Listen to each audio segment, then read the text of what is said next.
It's my great pleasure to introduce our speaker today, Dr. Carmen Winters from the Laboratory of Biological Psychology at Catholic University of Leuven, Belgium.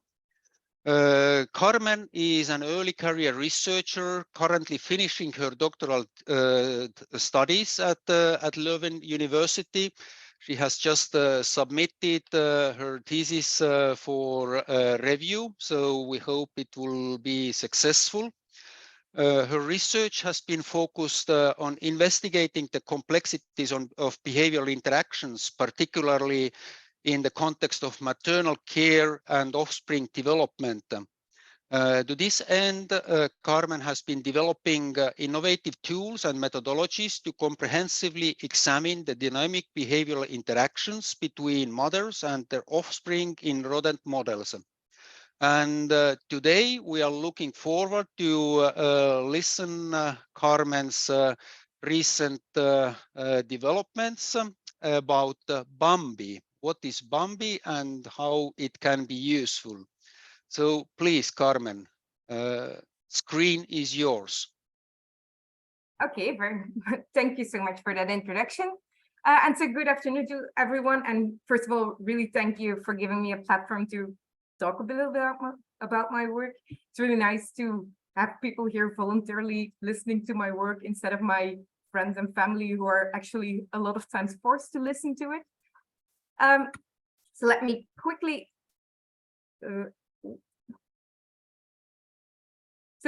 introduce myself. My name is Carmen Winters, and until recently I worked as a PhD student in the Laboratory for Biological Psychology at KU Leuven, and I was financed by FWO Flanders.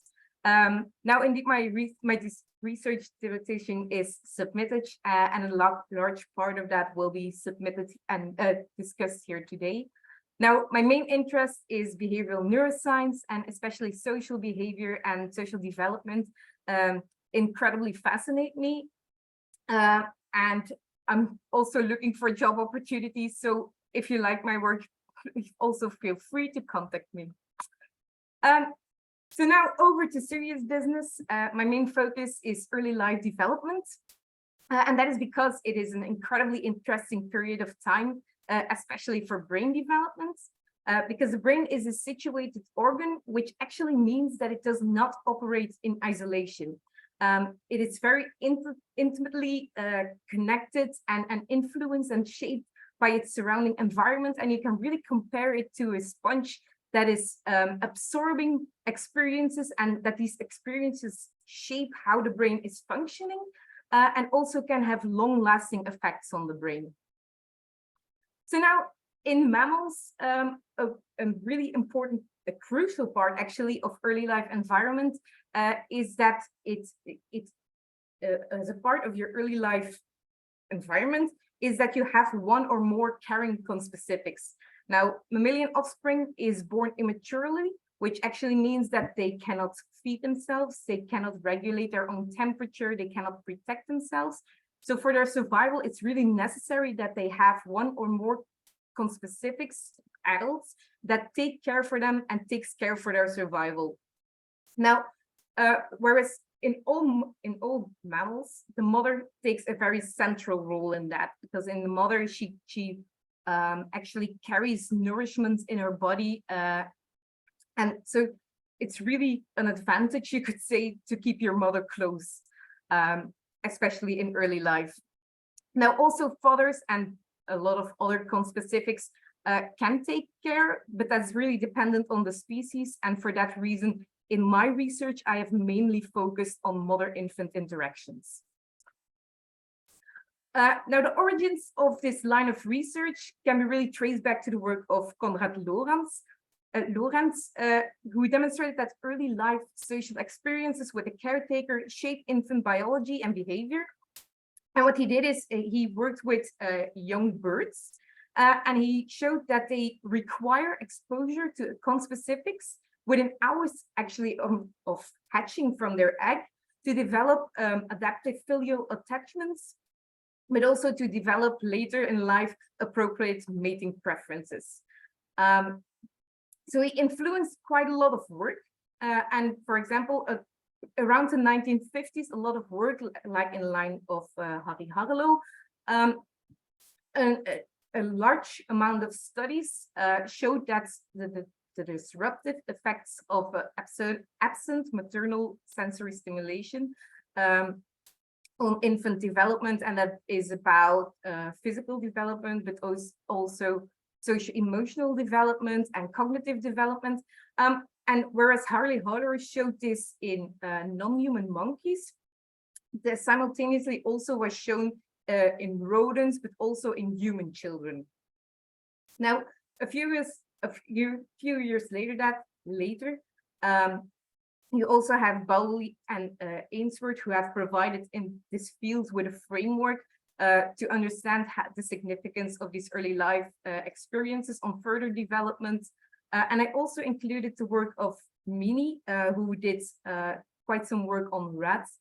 And he showed the epigenetic effects that maternal care actually can have on the genetic basis of rodent pups. And I included it especially because most recently, I believe it was around 2018, this hypothesis that was formed based on rodent findings also led to the finding that this also is the case in human children. So that's quite nice. Now, the central hypothesis of my work is the neurodevelopmental hypothesis of psychopathology. And this hypothesis posits that disturbances in early life brain development can contribute to the emergence of various psychiatric disorders later in life. So the idea is that genetic or environmental factors, or actually their interaction, can affect brain maturation, which then can lead to atypical brain connectivity, neurotransmitter imbalances, but also altered neural circuitries. And then that can lead to an increased likelihood for developing clinical symptoms. Now, if you would look at that from a social behavioral perspective, for example, in autism spectrum disorders, it is suggested that a suboptimal genetic predisposition can underlie, or at least can contribute to socio-communicative challenges. And in such challenges can make it very difficult for an infant to effectively communicate their needs or their distress towards the mother. Now, then because of that the message is not well received, not well sent or understood by the mother, your mother cannot adequately or timely respond to an infant's needs. And as such, you get a cycle of ineffective communication, which then can contribute to further development of atypical social-communicative behaviors, as well as increase the likelihoods to develop psychopathology later in life. Now, for my line of work, I worked with mouse models of autism to understand this hypothetical chain of events. And I actually started my work by trying to dissect a little bit to understand what actually is happening there. So, and what components underlie these early life interactions. So in the first instance, you have a connecting infant, and the connecting infant, it refers to an infant that has an innate tendency to approach its mother and also to develop an attraction towards her. And then in a second step, because of that attraction, it will try to interact with the mother, and it will, by different modalities like odor, like sounds, like tactile stimulation, it will actually send cues towards the mother, which then would normally be able to perceive and receive these cues. And then in the next step, a mother needs to be motivated. That's the fourth step, because becoming a mother or being a mother, it really requires a substantial amount of energy, and you need to overcome quite some challenges. So investing in the offspring needs to be more rewarding than choosing the lazy option, which is just not taking care of them. So a mother needs to be motivated to perform this care. Then a fifth, you have the acting mother. The mother needs to actively start behaviors. She needs to actively perform these behaviors. And then you need to have a child which, again, can receive these behaviors so that your cycle can continue over and over again. Now, in the laboratory situation, there are quite some tests already existing that can that try to focus on what's happening in this cycle. If you look from a pup's, if what the pup is doing, you, for example, can look at separation-induced ultrasonic vocalizations. This is a type of sound that your pup is emitting. You record it, and then you can analyze it. And both the quantity and the quality that your pup is emitting can tell you something about how your pup is feeling, whether it's distressed, how it's communicating. Another test, for example, that focuses on the pup is the homing test. A homing test gives the pup the choice between its own home odor, actually, and then a neutral odor or an other social odor, and it looks whether your pup will choose which one it prefers between those odors. But the homing test, it requires also a motor component. So your pup needs to be able to walk towards these and to actually make a choice. Whereas the third option, the odor preference test, is very similar, but it doesn't require the motor components. Then a fourth option for early life testing is also the maternal buffering of stress response. This paradigm actually gives shocks to pups. So your pups, of course, will get stressed. But when you then introduce the mother, either awake or anesthetized, your pup, the stress response that your pup shows will decrease normally if your mother is present in the cage. Now, from the dam side, there are also a few tests that can be performed. For example, you have the pup retrieval test. The pup retrieval test, it separates one pup out of the nest, and it looks how the mother is going to search it and will bring it back to the nest. Then you have a maternal behavior observation, which, for example, also has been shown by Hannah Lapp a few weeks ago. And it will really look in the home cage just whether how much does a dam groom, how much does she lick, how much does she nurse, and those behaviors and whether that is different in between experimental conditions, for example. You'll also have USV playback experiments. This is a paradigm, whereas the recorded USVs from a pup will be played for the dam, and you see whether the dam has a certain preference for certain characteristics of these USVs or not. Then you also have some fourth option, and that's the breakpoint determination test. And that really focuses on the motivational part. So that, for example, your dam needs to lever press to get access to a pup, or she needs to climb some walls to get access to a pup. And you actually are going to look how motivated is she to get back to that pup. The problem is there's not really one test that takes into account both parties, and so the interaction between those is not always very clear. So assessing bidirectional interaction in one assay actually also has a few advantages, because if you do the separate tests, you are looking at different developmental time points. In pup testing, it really is a matter of a few hours, can make a huge difference in how the brain is working, and actually can mean important differences. Also, by having one behavioral assay that you have to perform. You reduce your workload. You reduce microenvironmental variability, with which I mean, for example, otherwise you'll have to transport the cage 2 or 3 times. Now you have just one assay, so you can just transport it once. You handle, for example, the mother or the pup less. So you reduce those variabilities as well.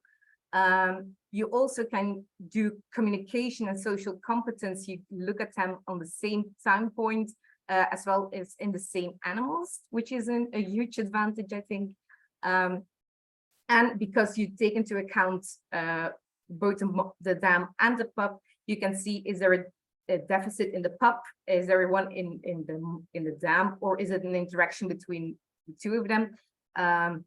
Which is especially interesting if you look at, for example, prenatal exposure models, whether that is prenatal ethanol exposure or something, because you could imagine that it affects your mother, but also the pup. So you can really look more into detail where the deficits are situated. So that is mainly how it came to the birth of BAMBI. So that's the test assay, which tries to include all those behaviors. Now, BAMBI, it stands for the bidirectional automated mother-pup behavioral interaction test. And it's a reference towards the shared childhood trauma that we all share when BAMBI is losing its mother and is calling for her, because we do kind of something similar in the test. So the basis for BAMBI is the pup retrieval test, which you can see here in the video, where the pup is separated and the mother will get it back into the nest. Now, as you can see, it has quite some pros, this test. It's a very robust behavior. Normally in quite a lot of situations, your mother will retrieve the pup back into the nest. As you can see, it's a relatively simple test. You don't need fancy equipment. It can be done perfectly within the home cage. As you also could see in the video, it's a relatively fast. There's a maximum time that most of the time is used, which is between 90 and 100 seconds for a trial. So it's really a fast test to perform. Then it's also very interesting that you have both the pup and the dam that are interacting within this test. And another huge pro, in my opinion, is that it already can be performed very early in development. Your pup starts to vocalize within a few hours after birth, and it can be performed to around postnatal day 14, 15 approximately. So you have quite some range there that you can look at. Now, there are also some negative points from this test, and that is that at this point, there are a lot of different protocols that have been used. You have protocols that just isolate one pup. You have different protocols that have will take that isolate all the pups. Most of these protocols that goes together that they have a different environmental standardization. For example, how you whether you keep the pup warm or whether you don't do that, whether you do it in the home cage, whether you those are all very minor things they look like, but these are quite important details to take into account. Another really big disadvantage of the test is that the output is rather limited. At this, well, before it's the general output of a pup retrieval test is whether the mother is successful, yes or no, and within what time she will be able to actually retrieve the pups or not. And within these trials, it actually ignores quite some behavioral richness that your mother is doing by having such a limited output. Then, of course, it also is a very huge disadvantage at this point that it's based on manual scoring. Manual scoring, it's always a little bit of a tedious task. It's mostly a little bit boring, and of course, you have the big disadvantage that it introduces bias in your data, possibly. So that's why we try to develop to overcome these problems and develop another behavioral assay, which then was BAMBI. The first step that we did was actually define a protocol. So we tried to define a protocol that actually is still quite flexible. But that means that we wanted to have some guidelines to take into account, but that it mainly stimulates researchers to also report and take into account their own influence and interference during early life. For example, that if you, prior to testing, handle your animals quite a lot, that also can affect the behavior of your mother, it can affect the behavior of your pup, and as such also the interaction between the two of them. So we described also a test procedure and how the data can be processed. Then in a next step, we tried to develop some automated pose estimation to automate the test. But to have the automated view, you need to have a tracking model. We created this tracking model using DeepLabCut. DeepLabCut is an open source Python-based pose estimation tool. And what we did is we tried to define 7 points on the dam, 7 points on the pup, and we tried to have the computer actually learn how to do that. So how that actually works is you try to feed a neural network, you try to feed it data on which you want it to work. So in a first attempt, what we did was we just had the pup retrieval test on postnatal day 5, and all the data looked quite similar to the picture you see here. The problem was that we then thereafter did an experiment which was a lot broader, and we had pups of different ages, and your pup visually it looks very different early in development. On a few days it starts to grow hair, it becomes the body composition becomes different. So the computer algorithm again needed to learn how to recognize these, and then also because your pup its motor abilities also started to develop, so it could walk itself perfectly fine back into the cage. So we introduced the cup in the cage so that it could not just walk back in. But that also meant that the neural network needed to be able to recognize that as well. Now, easy as that sounds, then you add some blood, some sweat, and quite some tears, and then you have a pose estimation that can perform like this. So that's it, just perfectly fine tracks your mother, perfectly fine tracks your pup, and you can see what both of them are doing. So then came the next challenge, and that was that based on this information, we wanted to standardize how the test worked. So what we wanted to do was to actually define prior to analysis what we would see as being retrieved and what we would see as not being retrieved. Because when I was observing it, I found myself that it was quite challenging to do that. So it was nice to just prior define if the pup is placed here, then it's in the nest. If it's not there, then it's out of the nest. So we included 2 regions of interest. So you have the core nest, which is the pink circle, and that's always the place in the nest where all the pups are laying.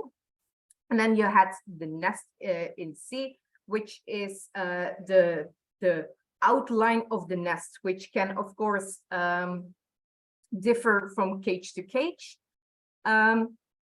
So it's prior to analysis. The huge advantage here is that at this point, it still has to be done manually, but I believe in technology that also this step will very fast be able to circumvent that, and that your computer can say in itself what the nest is and what not. So then I wanted to look at some sub-behaviors to more look at things that based on this cycle could go wrong. So the first behavior that we defined is a maternal approach. And maternal approach, we defined it as the mother that is walking towards the pup and really is sniffing the pup. And I thought that is an etologically relevant behavior because it would, for example, show if your mother is not receiving the ultrasonic vocalizations, or she's not aware that a pup is isolated from the nest, that she would not perceive it and she would not be able to perform this behavior. Then we defined carry. So carry really means that she picks up the pup with her mouth and that she walks it back to the nest. And that, of course, is more the motivational component or the acting component of maternal behavior. Then I watched quite a lot of trials, and there was a huge difference in whether the mothers were digging or not. And then I did look it up a little bit into literature, and there it was suggested that maternal digging, that it really can be a stress-related behavior, and that's also why I included it in the nest. Also, as you can see in the video, at a certain point, the mother really digs on the pup, which was something that I saw in a few trials. And I also think that is a quite interesting behavior to take into account when a mother is just digging in her pup. But as I explained, pup retrieving is not a one-mouse job. The mother is not just going to look everywhere out of nothing. There actually is something happening that the pup is doing, and that is the infant is emitting ultrasonic vocalizations, infant separation-induced ultrasonic vocalizations. These are vocalizations that are within the 30 to 90 kilohertz range. And it has been shown in various studies that this behavior really strongly elicits dam retrieval behavior. And that is actually the reason that we can look at bidirectionality. We can look at, does the pup actually signal distress of being separated? And is the mother responsive to this distress? So this is how that looks in the lab. The simultaneous recording stuff there. And for example, the black lines that you can see here, those are vocalizations that you see.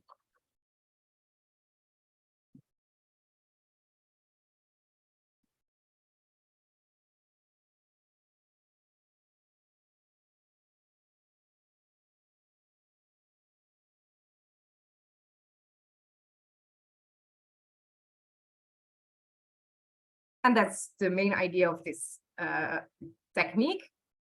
Now, when I started doing this, it was generally very well the expectation that you then started manual annotation of ultrasonic vocalizations. But the lazy PhD student I was kind of reluctant to do that. So for quite some years, I've been trying and testing a lot of tools actually to not manually do it, but to let the computer do it, which was not very successful until I came across Deep Audio Segmenter, or DAS, which is a program, a tool, also Python based, and it's developed by Jan Clemens Lab. Now, the problem with my data for automated detection was that the data, because it's in the home page, you have the nest, you have the nesting material, the cage bedding as well. And it's if something moves, it's quite noisy. And that's also something you could see in my data. There's a lot of noise in the data. So that made it for other programs rather difficult, but DAS actually could really nicely work around that. What we then again try to teach the network is various types of vocalizations. So we again had vocalizations of pups of the age of postnatal day 5, 7, 9, 11, and 13. We included both male and female vocalizations, and we also included vocalizations of different experimental conditions to try and go as broad as possible.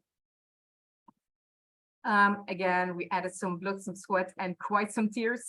And then in the end, it quite well worked out. So the output at this point that you get from this is only temporal data. As you can see on the left, then my very esteemed colleague and magician, our magician as he calls himself, Wim Gorse, he then wrote some scripts in R that actually just clean up the data, to do some very decent quality control, and so that we would get a lot of parameters which we could work with. So then we applied BAMBI to an experiment. And this experiment is an experiment that's based on autism-like development. So let me quickly explain the experiment to you. The central idea of this this experiment was built on the idea that both your ASD phenotype, social communicative abilities in your infant, as well as maternal behavior in general, but specifically retrieval behavior, really all depends a little bit on the oxytocin system to some degree. So a lot of previous studies have tried to stimulate central oxytocin release by administering oxytocin intranasally. And also in previous experiments, I've tried to do that. But it comes with quite some disadvantages. If you administer oxytocin intranasally, you don't know how much of your drug actually reaches the brain. You don't know where it reaches the brain. Another quite big disadvantage is that you don't know what percentage actually goes centrally and what comes into your peripheral nervous system. So that's quite, it's not very precise, precisely targeted drug to use there. So what we try to do is to target more specifically the system that we wanted to do. And we did that by administering melanocortin 4 receptor agonist. We use THIQ, that's how it's called. And the idea is that the MC4 receptor, that's only found actually in the paraventricular nucleus in the brain on oxytocin neurons. So it's nowhere else found in the brain, and especially not in the peripheral nervous system. So by administering MC4 receptor agonist, we tried to stimulate again central oxytocin release at a very specific place in the brain. So we tried to do that in a mouse model of autism. The model that we use is the valproic acid mouse model of autism.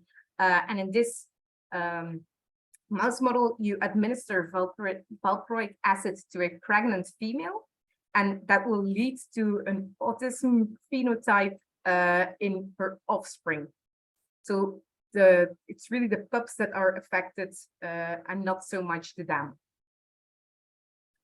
So what we did in this experiment, so all dams received valproic acid when they were pregnant, and then their entire nest received the same treatment, and there were 3 treatment groups. There was a low THIQ treatment group, a high THIQ treatment group, and a control group. And all treatments started on PND of postnatal day 1 and then lasted until PND postnatal day 7. So that's also what you can see here. And then you can see that on postnatal day 5, 7, 9, 11, and 13, we repeated the BAMBI procedure. Now, what was quite interesting to see there, what you see on this figure is actually all data. So all data, all experimental groups, and all experimental groups, all days that we perform BAMBI. And you very nicely can see that there seems to be a link between the number of USVs that is emitted by the pup and the retrieval success. Now, you could say, okay, that quite makes sense, because if your pup is not retrieved, you have a maximum time of 100 seconds. So those pups just have the time to emit more ultrasonic vocalizations than the ones that are actually retrieved. For example, if it's retrieved within 15 seconds, you have quite a difference in how much vocalizations you can emit. So what we did is we corrected for time differences by calculating the USV rate. So the number of USVs that was emitted before retrieval and the time that it took a mother to retrieve. And then you saw a very similar tendency. Now, then it was suggested, what if it actually just is because there are a few poorly retrieving mothers?